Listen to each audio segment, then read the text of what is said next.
Every single day, we are drowning in information, but starving for wisdom.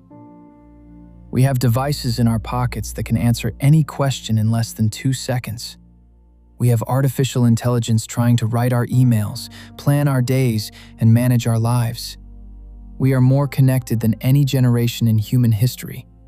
Yet somehow, we are the loneliest, most anxious, and most overwhelmed people to ever walk the earth.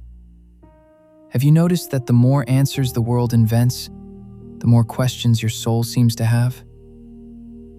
We are trying to cure a spiritual ache with a digital solution. We are treating a deep, soul-level condition with superficial upgrades, wondering why the restlessness won't leave. The world keeps promising that the next piece of news, the next tech breakthrough, or the next life hack is going to finally bring peace.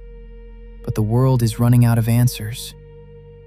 When you are sick, you don't need a lecture on biology. You need a doctor. When your car breaks down on the highway, you don't need someone to explain the history of the combustion engine.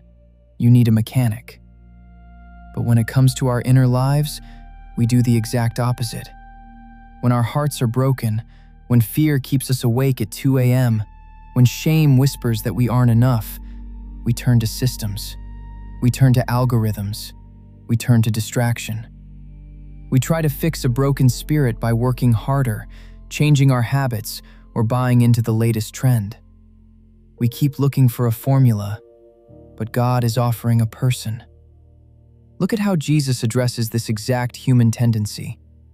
The religious elite of the day were looking at the people Jesus hung out with, the broken, the outcasts, the people who clearly didn't have their lives together, and they were judging them based on a system of rules. But notice how Jesus responds in Matthew chapter 9, verses 12 and 13. But when Jesus heard that, he said unto them, They that be whole need not a physician, but they that are sick. But go ye and learn what that meaneth, I will have mercy, and not sacrifice. For I am not come to call the righteous, but sinners to repentance. Jesus looks at the mess of humanity and doesn't offer a new set of regulations. He doesn't give them a checklist to optimize their performance. He identifies himself as the physician. He says, Stop trying to offer me your sacrifices. Stop trying to show me how strong you are, how perfect your presentation is, or how well you can fix yourself. I don't want your self-reliance. I want your surrender. I want to show you mercy. Here is the twist that trips up almost everyone. Jesus says that the people who think they are whole have no need of a physician. The greatest danger in our modern culture isn't that we are broken. The danger is that we are so good at hiding it behind a screen. We filter our lives, we curate our image, and we pretend we have it all figured out. We try to present ourselves to God as whole, and in doing so, we disqualify ourselves from the very healing we are crying out for. The physician doesn't visit the people who claim they don't have a problem.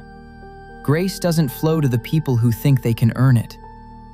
If you are watching this right now and you feel exhausted from trying to hold it all together, if you feel like the noise of this world is suffocating your faith, listen closely. Your brokenness is not a barrier to Jesus. It is the prerequisite for his power. You don't have to fix your anxiety before you come to him. You don't have to clean up your doubts before you pray.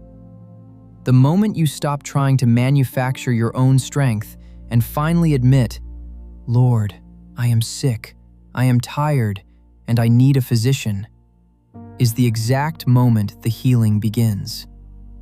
Stop asking a broken world to fix a broken heart. The world didn't create your soul, so it doesn't possess the parts to repair it. Turn off the noise. Put down the screens. Step away from the endless feed of answers that leave you empty. Bring your raw, unfiltered, honest need to the only one who came specifically for the people who don't have it all together. He isn't looking for your perfection. He is looking for your presence.